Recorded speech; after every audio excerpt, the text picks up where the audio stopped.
Colin and Deb came up with a project about a year ago, and they just sort of wrote the show for their friends, saying, well, I know a character who can play this, I know an actor who can play this. Unfortunately, I was the actor who got to play Littleman. So I don't know if it's a compliment or not, because Littleman's sort of the ass of the show, but that's okay.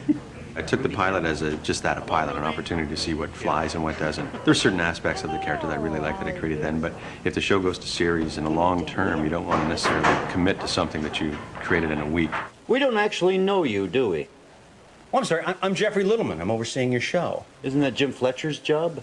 Not anymore.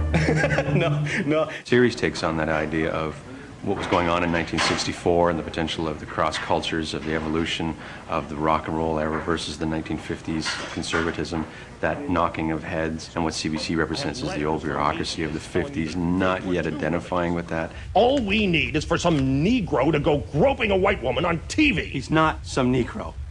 He's Jackie Kinghorn. And this is a variety show. I mean, there's going to be no groping, it's variety. Vietnam War, rock and roll, hippies, all that is just around the corner. A series gives you that opportunity to let all that backstory the audience knows and how our characters are interacting with that at the same time. Vietnam. Oh, please. It's 1964. How much longer is that going to go on? The 1960s are the same as the 2000s. They're just different clothing and some different cultural wares. But overall, this could be a sitcom, a current sitcom. It could be a current variety show. It's guised as the 60s show because there's a whole audience who has no idea what variety used to look like then. What's the definition of variety? Where's the opportunity to sing and dance and do all these numbers?